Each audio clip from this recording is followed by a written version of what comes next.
जय और माधव दोनों भाई पास के शहर से व्यापार करके अपने गांव मधुपुर लौट रहे थे। दिन ढल चुका था। रास्ते में हल्की ठंडी हवा चल रही थी। दोनों भाई विजय और माधव ने शहर में अपनी फसल बेचकर अच्छी कमाई की थी। शाम का समय था। आसमान में काले बादल छा रहे थे। उनके बैल अपनी मस्त चाल में धीरे धीरे चल रहे थे, जैसे उन्हें दुनिया की भाग दौड़ से कोई जल्दी ना हो। रास्ता लंबा था और चारों ओर खेतों की मिट्टी की सूंधी खुशबू फैली हुई थी। अरे माधव, देख तो क्या सुहावना मौसम हो गया है। हवा में मिट्टी की खुशबू कितनी प्यारी लग रही है ना। बिल्कुल भैया, और आज तो फसल भी अच्छे दामों में बिक गई। भगवान का लाख लाख शुक्र है, मेहनत रंग लाई। लेकिन देख माधव, बादल घिरते जा रहे हैं। लगता है बारिश होने वाली है। हाँ भैया, सच कह रहे हो। शहर का शोरगुल तो सिर दर्द कर देता है, लेकिन गांव की ये शांति मन को सुकून दे देती है। अब घर जाकर अम्मा को ये खुशखबरी सुनाएंगे, वो तो बहुत खुश होंगी। अचानक तेज हवा चलने लगी। पेड़ों के पत्ते सरसराने लगे और धूल उड़ने लगी। बैल भी बेचैन हो गए और रुक रुक कर चलने लगे। चलो थोड़ी रफ्तार बढ़ा लेते हैं, नहीं तो बीच रास्ते में भीग जाएंगे। अरे भीग भी गए तो क्या, बचपन याद आ जाएगा जब हम खेतों में बारिश में नाचते थे। हाँ, वो दिन भी क्या दिन थे। अब तो बस जिम्मेदारियां ही जिम्मेदारियां हैं। सही कहा तूने, लेकिन चाहे वक्त कितना भी बदल जाए, गांव की मिट्टी और इसकी खुशबू हमेशा अपनी लगती है। धीरे धीरे बारिश शुरू हुई और कुछ ही देर में तेज बूंदाबांदी होने लगी। दोनों भाई अपने सिर पर कपड़ा डालकर खामोशी से इधर उधर देखने लगे, कहीं शरण मिल जाए। लगता है ऊपर वाले ने आज खूब बरसने की ठान ली है। बैल बेचैन है, धीरे चलाना पड़ेगा। वो आगे कुछ रोशनी सी दिख रही है, शायद कोई घर या चौपाल हो। अगर वहीं तक पहुंच जाएं तो रुक सकते हैं। हाँ, मुझे भी दिख रही है। चलो उसी ओर बढ़ते हैं, पर जरा संभल कर। भैया, बैल बार बार रुक रहे हैं, कहीं कुछ महसूस तो नहीं कर रहे? जानवरों को तो पहले ही आभास हो जाता है ना। अरे माधव, तू भी ना, शायद बिजली की आवाज से घबरा गए होंगे। अब लौटने का भी तो रास्ता नहीं दिख रहा। चलो रोशनी तक पहुंचते हैं, शायद मदद मिल जाए। पता नहीं भैया, ये रास्ता कुछ जाना पहचाना नहीं लग रहा। उम्मीद है भैया, वरना ये इलाका डराने लगा है।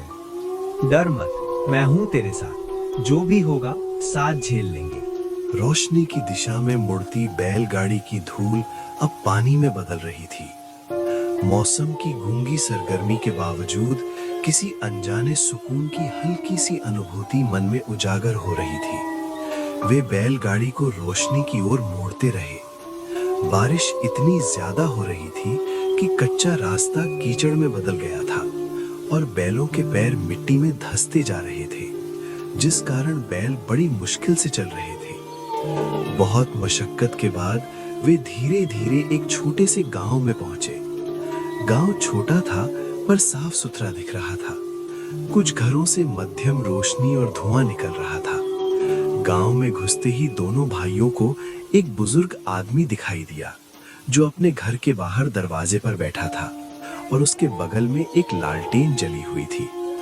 बुजुर्ग आदमी ने दोनों भाइयों को ध्यान से देखा और फिर धीरे धीरे मुस्कुराए। उस मुस्कान में एक अजीब सा रहस्य छिपा हुआ था। नमस्ते बाबा, हम पास के शहर से अपने गांव लौट रहे थे। अचानक रास्ते में बारिश आ गई तो यहाँ रुकना पड़ गया। अरे बेटा, कोई बात नहीं। ऐसी रातों में राहगीरों को आसरा देना ही तो इंसानियत है। अंदर आओ, भीग गए हो दोनों। धन्यवाद बाबा। रास्ता इतना कीचड़ भरा हो गया कि बैल भी थक गए हैं। लगा अब कहीं रुकने की जगह नहीं मिलेगी।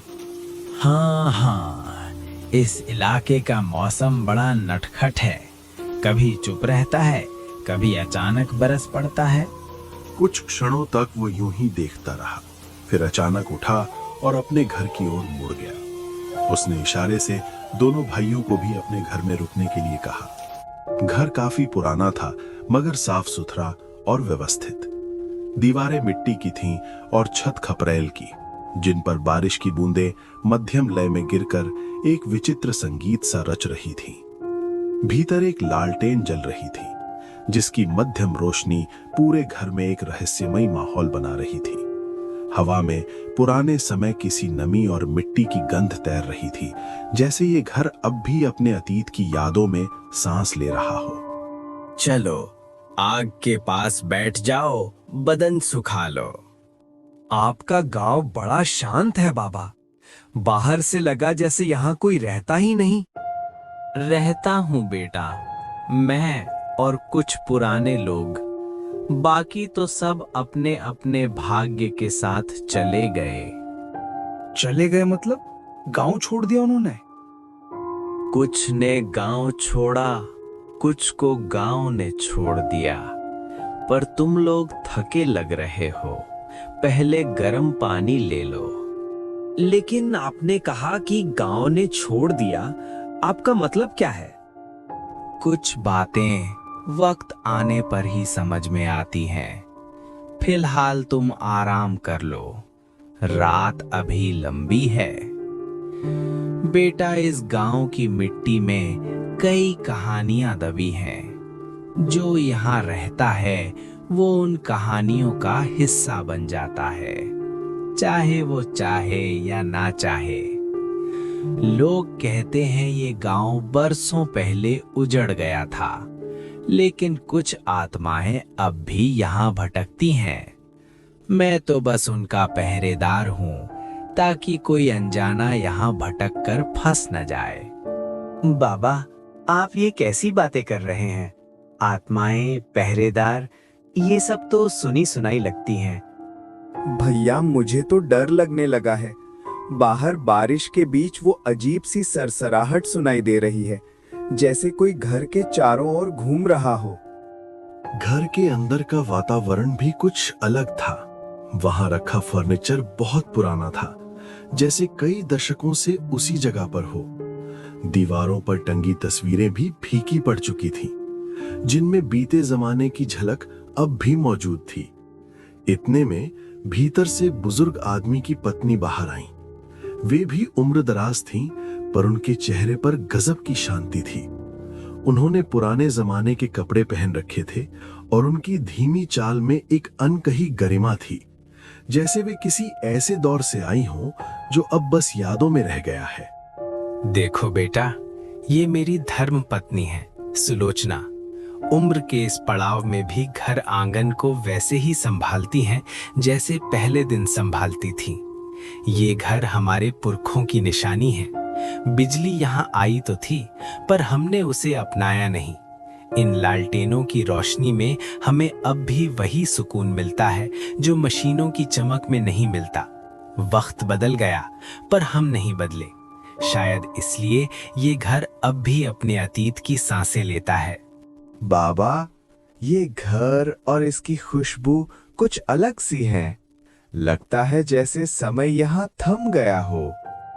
हाँ, और ये भी सोचने वाली बात है कि जब हर गांव में बिजली पहुंच चुकी है, तो ये गांव अब भी अंधेरे में क्यों डूबा है? उजाले से ज्यादा भरोसा हमें इस मध्यम रोशनी पर है बेटा, क्योंकि ये ना तो आंखों को चकाचौंध करती है, न दिल को बेचैन। इस घर में जो भी ठहरता है उसे कुछ पल के लिए चैन मिल ही जाता है, चाहे वो कहीं से भी आया हो। बरसों से यहाँ कोई मेहमान नहीं आया था। अच्छा लगा कि आज फिर किसी ने इस चौखट को पार किया। तुम दोनों को थकान होगी, मैं चूल्हे पर कुछ गर्म कर देती हूँ। इतना कहकर बुजुर्ग महिला रसोई की ओर चली गई। उनके जाते ही बुजुर्ग आदमी ने दोनों भाइयों को बैठने का इशारा किया। तीनों मिट्टी के फर्श पर बिछी पुरानी दरी पर बैठ गए और आपस में बातचीत करने लगे।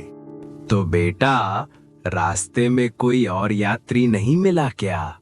इस मौसम में लोग आमतौर पर यहाँ से गुजरने की हिम्मत नहीं करते। नहीं बाबा, पूरा रास्ता सुनसान था। बस कहीं कहीं सूखी पत्तियों की सरसराहट सुनाई दे रही थी। लगा जैसे कोई हमें देख रहा हो, पर दिखा कोई नहीं। ये जंगल ऐसा ही है बेटा। यहाँ की हवा भी अपनी बातें कहती है। कभी लगता है कोई पीछे चल रहा है, कभी कोई नाम पुकारता है। मगर डरने की बात नहीं, अब तो हमारे गांव में हो, यहाँ सब सुरक्षित है। सच में बहुत सुकून देने वाला माहौल है यहाँ। मगर अजीब बात यह है कि रास्ते में हमें गांव कहीं दिखा ही नहीं।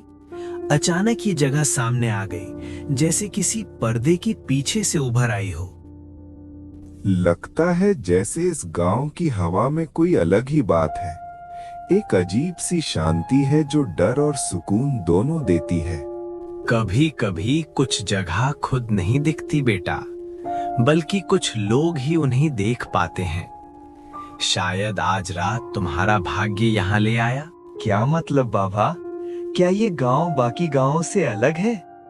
हर गांव की अपनी कहानी होती है बेटा, हमारी भी है, लेकिन वो कल बताऊंगा। रात बहुत हो गई है, पहले खाना खा लो और आराम कर लो। थकान उतर जाए फिर सब समझा दूंगा। बातचीत का सिलसिला कुछ देर चला ही था कि रसोई से बर्तनों की हल्की आवाजें आने लगीं और थोड़ी देर बाद बुजुर्ग महिला खाना लेकर आ गई। थालियों में रखा खाना देखने में साधारण था, पर उसमें एक अजीब सा स्वाद था, जैसे उसमें पुराने जमाने के मसाले हों या कुछ ऐसा जो अब के समय में इस्तेमाल नहीं होता। स्वाद मन को छू रहा था, पर साथ ही एक हल्की सी बेचैनी भी जगा रहा था। क्या लगता है, ये सच में साधारण खाना है? खाने में जो स्वाद है वो पुराने जमाने का है। इसे खाते हुए सिर्फ पेट नहीं, यादें भी तृप्त होती हैं। भोजन के बाद रात गहराने लगी। बाहर बारिश थम चुकी थी, पर खपरेल से टपकती बूंदों की लय अब भी सन्नाटे में गूंज रही थी। तभी बुजुर्ग आदमी उठा, एक पुरानी लालटेन हाथ में ली और बोला कि अब वे विश्राम कर लें।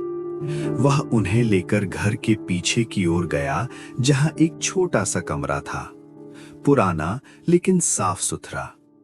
उसने मुस्कुराते हुए कहा कि आज की रात वे यहीं ठहर जाएं। बेटों, अब विश्राम का समय है।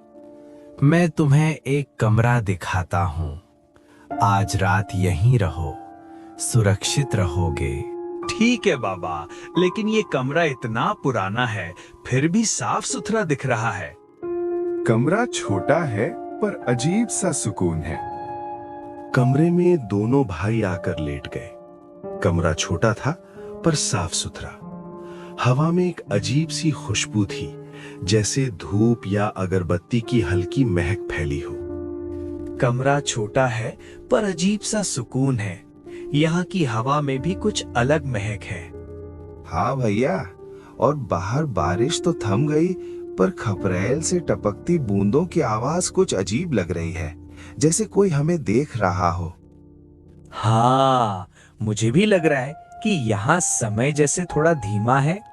हाँ भैया, जैसे धूप और अगरबत्ती की मिलीजुली खुशबू फैली हो, कुछ अजीब सा पर शांत। हाँ, और ये महक कुछ पुराना याद दिला रही है, जैसे किसी ने इसे बरसों से यहाँ छोड़ा हो। रात के करीब 1 बजे माधव को तेज प्यास लगी। पास रखा पानी खत्म हो चुका था, इसलिए वो चुपचाप बाहर निकला ताकि किसी को परेशानी ना हो। पानी खत्म हो गया, जल्दी से ले आऊं ताकि भैया परेशान न हो। आंगन में पूर्णमासी की चांदनी फैली हुई थी और चारों ओर अंधेरा शांतिपूर्ण दिख रहा था। आंगन के बीचों बीच एक छोटा सा पुराना कुआं था, जिसके चारों ओर पत्थर लगे थे। जब माधव ने कुएं में झांका और पानी निकालने की कोशिश की तो कुएं के अंदर से अजीब सुनी आवाजें आईं, पहले धीमी फिर और साफ। हवा में अचानक एक ठंडी सिहरन दौड़ गई और चांद की रोशनी मानो एक पल के लिए घट गई। माधव ने फिर से ध्यान से सुना। धड़कन तेज हो गई। कुएं के अंधेरे में कुछ भी दिखाई नहीं दे रहा था, फिर भी वहां किसी अविचलित मौन का एहसास था, जैसे कोई मौजूद हो और परछाई की तरह दम ले रहा हो। तभी बिल्कुल उसके ठीक पीछे से धीमे से कोई आवाज गूंजी। ये रात, ये चांदनी, सब कुछ अपने हिसाब से बोलती है। माधव ने डरकर धीरे धीरे मुड़कर पीछे देखा तो बुजुर्ग आदमी वहां खड़ा था। चांदनी की रोशनी में उसका चेहरा बिल्कुल सफेद दिख रहा था और उसकी आंखें अजीब तरीके से चमक रही थीं। अजीब है, कुएं से कुछ आवाजें आ रही हैं, पहले तो हल्की फिर धीरे धीरे साफ। ये क्या है? यहाँ जो दिखाई देता है वो हमेशा सच नहीं होता, लेकिन तुम डर मत, बस ध्यान से देखो और सुनो। माधव के रोम रोम में सिहरन दौड़ गई। बुजुर्ग आदमी की आंखों में एक रहस्यमयी चमक थी और उसकी बातें सुनकर ऐसा लग रहा था जैसे वो कुछ और ही कह रहा हो। माधव तुरंत कमरे में लौट आया और बड़े भाई विजय को जगाने लगा। भैया, कुछ अजीब लग रहा है। आवाजें कुएं से आ रही हैं। हवा बहुत ठंडी हो गई है। मैं जल्दी पानी लेकर लौटता हूं। कुएं में कुछ भी दिखाई नहीं दे रहा, फिर भी लगता है कोई मौजूद है, जैसे कोई परछाई में छिपा हो और मुझे देख रहा हो। उसने विस्तार से बताया कि कुएं से आती आवाजें, बुजुर्ग आदमी का अजीब व्यवहार और उसकी डरावनी बातें सब कुछ बेहद असामान्य और भयभीत करने वाली थीं। ये सुनकर विजय का भी मन कांप उठा। उन्होंने धीरे धीरे अपना सामान बांधा और सावधानी पूर्वक कमरे से बाहर निकल गए। वे बिना पांव की आवाज किए धीरे धीरे अपने बैलों की ओर बढ़ने लगे। तभी अचानक बुजुर्ग आदमी वहां आ गया। बेटा, कहाँ जा रहे हो आप इस समय? बाबा, हम सब सुबह जल्दी गांव पहुंचने का सोच रहे थे। इतनी रात में? ये रास्ता अकेला सुरक्षित नहीं है। हम संभल कर जाएंगे बाबा। और देखते ही देखते गांव के सभी लोग भी वहां पहुंच गए। अजीब बात यह थी कि इतनी रात में गांव के सभी लोग कैसे जाग रहे थे। उनके चेहरे चांदनी में अजीब लग रहे थे, आंखें चमक रही थीं और उनके कपड़े बहुत पुराने और फटे हुए थे। तभी उनके बीच से एक आदमी बोला, अरे, तुम लोग हमारे मेहमान हो, लेकिन अब तुम्हें हमेशा के लिए इसी गांव में रहना पड़ेगा। अब तुम हमारे साथ यहाँ रहोगे। भागने की कोशिश मत करना, हम तुम्हें बुला रहे हैं और अब कोई रास्ता नहीं बचा। उसकी आवाज में अजीब सी खुशी थी। उसकी बातें सुनकर विजय और माधव की सांसें फूल गईं। उन्हें समझ में आ गया कि इस जगह पर कुछ बहुत बड़ी गड़बड़ी है। तुम हमारे साथ रहो। अब तुम्हारा यहाँ से निकलना आसान नहीं। जो यहाँ आता है वो हमेशा के लिए इसी जगह का हिस्सा बन जाता है। हाँ, ये हमारा नियम है। जो भी यहाँ आता है वह हमेशा के लिए यहाँ रुकता है। अब तुम भी हमारी तरह बनोगे। दोनों भाइयों ने एक दूसरे को देखा और तुरंत वहां से दौड़कर भागने लगे। दौड़ते हुए वे अपनी बैलगाड़ी के पास पहुंचे और तुरंत उस पर चढ़ गए। उन्होंने बैलों को तेजी से हाँकना शुरू किया। डर के मारे बैल भी तेजी से दौड़ने लगे। माधव ने पीछे मुड़कर देखा तो उसकी आत्मा कांप उठी। वे लोग उनका पीछा कर रहे थे, लेकिन जमीन पर नहीं, वे हवा में तैर रहे थे। उनके पैर जमीन को छू भी नहीं रहे थे। बैल खतरनाक खतरे को भांपकर बिना रुके तेजी से दौड़ते रहे। पीछे से गांव वालों की अजीब सी आवाजें आ रही थीं, जो रोंगटे खड़े कर देने वाली थीं। वे पूरी रात भागते रहे। जब सुबह हुई तो काफी दूर निकल आए। सूरज निकलते ही उन्होंने एक असली सामान्य गांव देखा, जहां लोग अपने रोजमर्रा के कामों में व्यस्त थे। उन्होंने बैलगाड़ी रोकी और पास की चाय की दुकान पर गए, जहां कुछ लोग पहले से बैठे थे। तभी उन्होंने पास के गांव के बारे में उनसे पूछना शुरू किया। माधव, लगता है हम सच में बच गए। देख, ये गांव बिल्कुल सामान्य है। लोग रोजमर्रा के काम में व्यस्त हैं। अगर थोड़ी देर भी हम अटकते तो पता नहीं क्या होता। शायद हम हमेशा के लिए वहीं उसी गांव में रह जाते और कभी भी अपने गांव नहीं लौट पाते। क्या आप दक्षिण दिशा में एक गांव के बारे में जानते हैं? कल रात हम वहां रुके थे। हमें वहां बड़े आदर से स्वागत मिला और खाना भी खिलाया गया। लेकिन सच बताऊं तो उनकी बातें बहुत ही अजीब लग रही थी हमें अपनी जान बचाकर भागना पड़ा। वहां कुछ लोग हमारे पीछे दौड़ रहे थे। हम अब समझना चाहते हैं कि उस गांव का क्या रहस्य है। क्या आप हमें इसके बारे में बता सकते हैं? उनकी बातें सुनकर गांव के ही एक बुजुर्ग ने ध्यान से उनकी ओर देखा और आश्चर्य व्यक्त करते हुए उनसे पूछा। हाँ बेटा, मैं जानता हूँ उस गांव के बारे में। सच कहूँ तो वह गांव श्रापित है। पहले भी वहां कई लोग गए, लेकिन वापस नहीं लौटे। सारे लोग रहस्यमयी ढंग से गायब हो गए और मर चुके हैं। वह गांव अब हमेशा के लिए सुनसान है। जो भी अजनबी वहां रुकने के लिए बाध्य होता है, वह कभी वापस नहीं आता। रात्रि में वहां रुकने वाला व्यक्ति हमेशा के लिए उस गांव में फंस जाता है और गायब हो जाता है। इसीलिए तुम दोनों भागकर सुरक्षित रह गए। ये सच में एक बड़ा चमत्कार है कि तुम बच पाए। देख रहे हो माधव, अब सब कुछ समझ में आ गया। चलो चाय पी लेते हैं और जल्दी यहाँ से निकलते हैं।